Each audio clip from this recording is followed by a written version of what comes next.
할렐루야, 주님이 우리 가운데 함께 하십니다. 오늘 저희가 함께 읽으실 말씀은 사도행전 10장 1절부터 16절까지의 말씀입니다. 사도행전 10장 1절부터 16절까지의 말씀을 우리 다 같이 합독하도록 하겠습니다. 10장.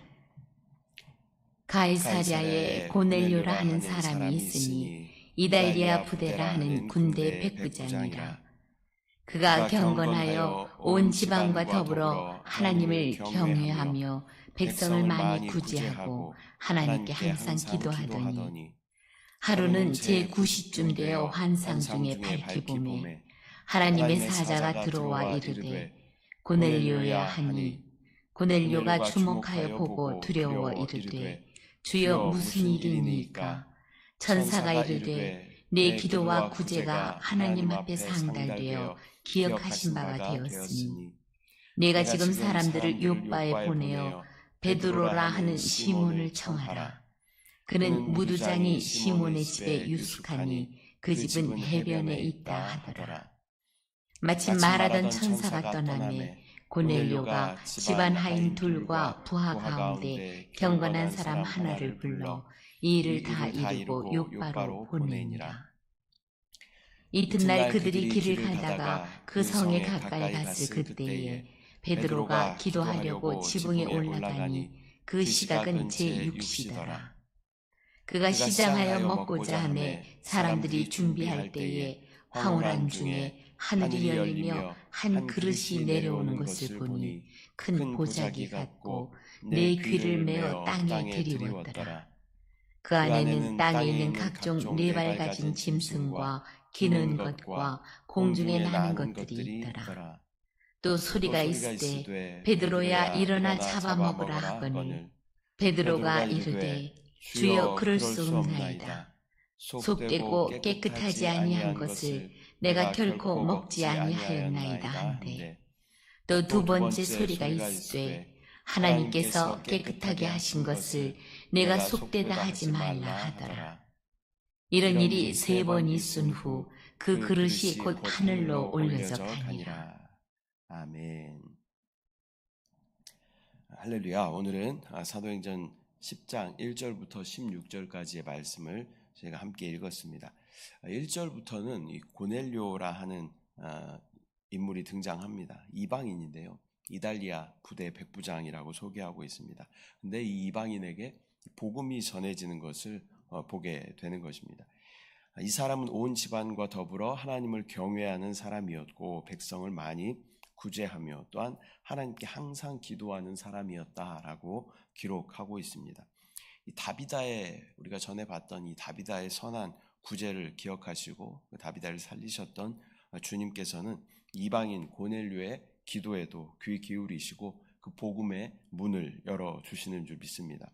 제9시라고 하는 것은요, 지금의 시간으로 말하면 오후 3시 정도 됩니다. 그래서 이 유대인의 시간은 우리가 유대인에 나와 있는 그 성경에 나와 있는 시간에 6시간 정도를 더하면 지금 우리의 시간 정도가 되는 것입니다. 그러면 성경을 읽을 때 조금 더 쉽게 이해할 수 있게 될 줄 믿습니다. 그래서 오후 3시쯤 되었어요.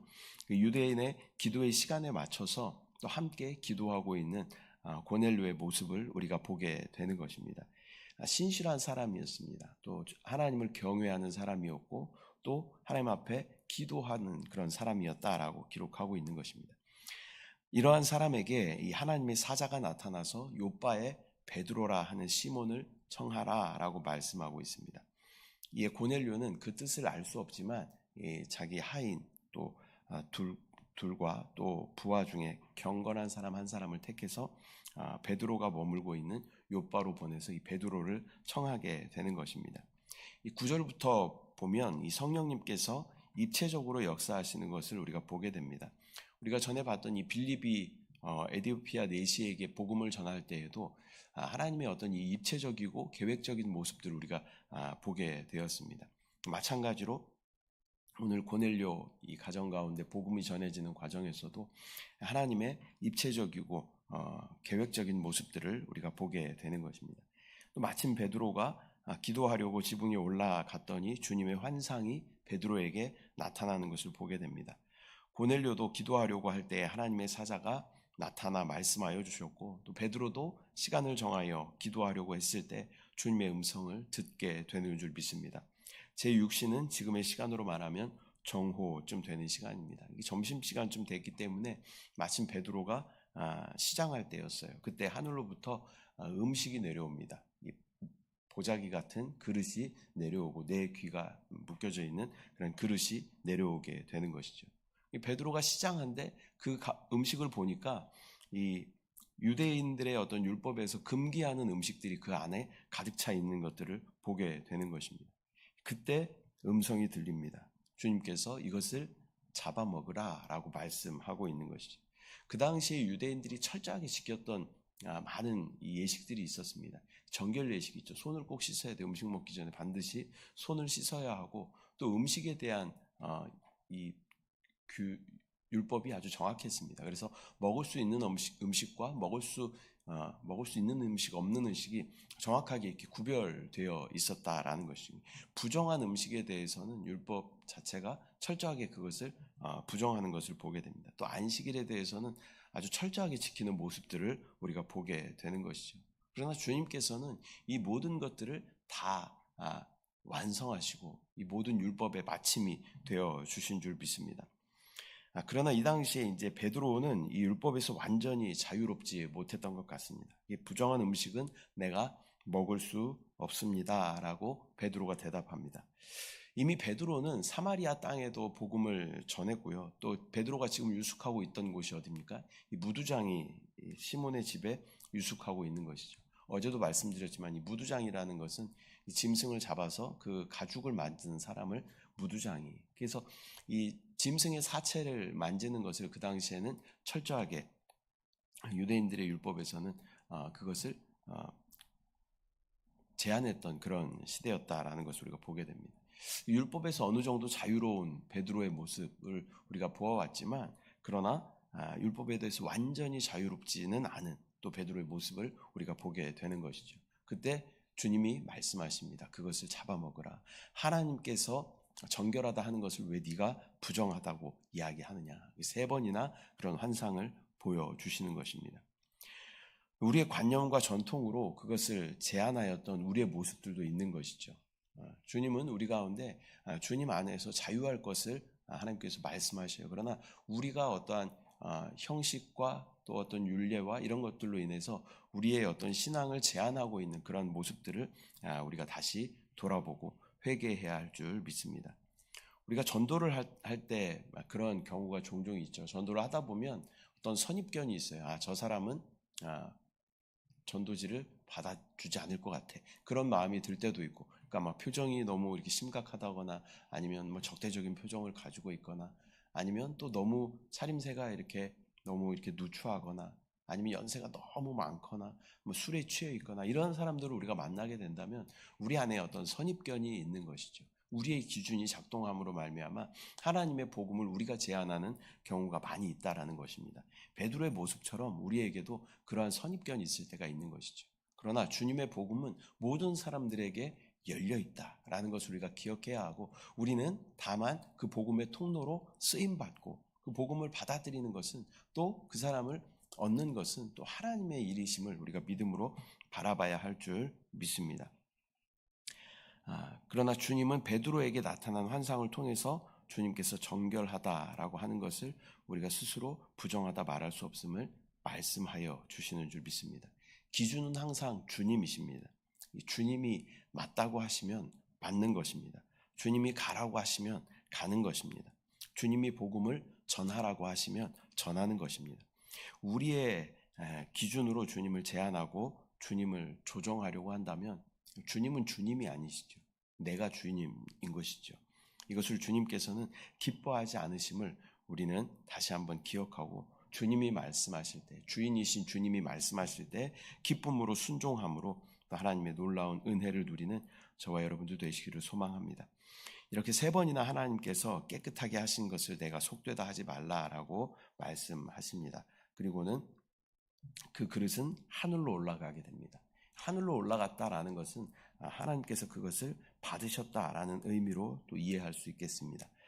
이렇게 하여서 이방인에게도 복음의 문이 열리게 되고 고넬료의 집에도 오순절 다락방에 부어주셨던 그 성령의 강력한 역사가 부어지게 되는 것입니다. 이방인이었던 저와 여러분에게 이 복음의 길이 열리는 귀한 축복의 순간인 줄 믿습니다. 그렇게 해서 많은 이방인들에게 예수 그리스도의 복음은 전해지게 되고 또 많은 사람들이 침례를 받고 주님 앞에 구원을 받는 귀한 은혜가 있게 된 줄 믿습니다. 오늘은 사도행전 10장 1절부터 16절까지의 말씀을 함께 나누었습니다. 첫 번째로는 기도하는 사람들에게 주님이 나타나신다라는 것을 우리가 함께 보았습니다. 저와 여러분도 기도의 사람이 될 때 주님의 나타나심을 체험하며 기도하는 자들을 통하여 주님의 역사하심을 우리 모두가 보게 될 줄 믿습니다. 주님이 나타나신다라는 것은요, 주님의 영광이 나타나시는 것이고 주님의 생명이 나타나시는 것이고 주님의 능력이 나타나시는 것인 줄 믿습니다. 우리가 다만 주님 앞에 기도함으로 나아갈 때, 간구함으로 나아갈 때 주님의 나타나심을 보게 될 줄 믿습니다. 또한 입체적으로 역사하시는 주님의 섬세하심과 계획하심을 우리가 보게 되는 것입니다. 사도행전은 특별히 하나님께서 계획적으로 인도하여 가시는 것을 우리가 자주 보게 되는 것입니다. 하나님의 놀라운, 앞으로도 사도 바울의 사역에 있어서도 하나님의 놀라운 역사하심과 인도하심을 보게 되는 것입니다.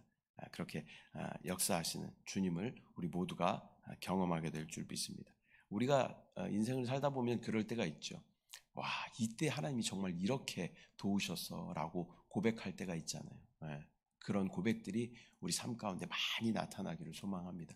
기도하는 자들에게 그러한 역사하심이 나타나시는 줄 믿습니다. 또한 주님이 나의 기준이 되고 주님이 맞다 하시면 맞는 것임을 우리가 함께 나누었습니다. 내가 나의 기준이 아니라 주님이 나의 기준이시고 말씀이 나의 기준이다라는 것을 우리가 다시 한번 기억해야 할 줄 믿습니다. 기준은 주님이십니다. 주님이 주인이시기 때문입니다. 나의 고집으로 주님을 설득하려는 것은 거짓으로 진리를 가리는 것입니다. 주님께 순복하고 순종함으로 주님의 뜻이 이 땅 가운데 이루어지고 우리의 삶 가운데 이루어지며 또 주님 앞에 귀하게 쓰임받는 저와 여러분들의 삶이 되시기를 축복합니다. 기도하겠습니다. 사랑의 주님, 은혜와 사랑을 감사드립니다.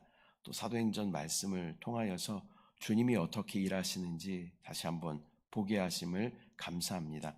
또 오늘은 고넬료의 집안에 하나님의 놀라운 생명의 역사가 나타나며 또 이방인에게도 복음이 열리는 귀한 과정을 우리가 함께 보았습니다. 그러나 이 모든 것은 기도하는 자들에게 나타남을 우리가 다시 한번 기억하게 하여 주시고 깨어 기도할 때 하나님의 섬세하시고 하나님의 입체적으로 역사하시는 그 역사하심을 우리 모두가 경험하게 하여 주시옵소서. 아버지, 또한 모든 기준은 주님이 되심을 믿음으로 우리가 선포할 수 있도록 주여 인도하여 주시고 주여 나의 뜻으로 주님의 뜻을 제한하지 않도록 주여 인도하시고 우리의 완전한 주인 되시는 주님의 뜻이 이 땅 가운데 이루어지고 우리의 삶 가운데 이루어질 수 있도록 주여 역사하여 주시옵소서. 하나님의 나라가 우리 가운데 임함을 믿음으로 바라봅니다. 주님의 나타나심을 믿음으로 바라봅니다. 성령 하나님, 오늘도 기도하는 기도의 제목 가운데 응답하시고 우리의 기도를 연락하시는 주님을 신뢰합니다. 주님을 찬양합니다. 주님을 사랑합니다. 감사드리고 예수님의 이름으로 기도드립니다. 아멘. 하늘에 계신 우리 아버지여, 이름이 거룩히 여김을 받으시오며 나라가 임하시오며 뜻이 하늘에서 이루어진 것 같이 땅에서도 이루어지이다. 오늘 우리에게 일용할 양식을 주시옵고 우리가 우리에게 죄 지은 자를 사하여 준 것 같이 우리 죄를 사하여 주시옵고 우리를 시험에 들게 하지 마시옵고 다만 악에서 구하시옵소서.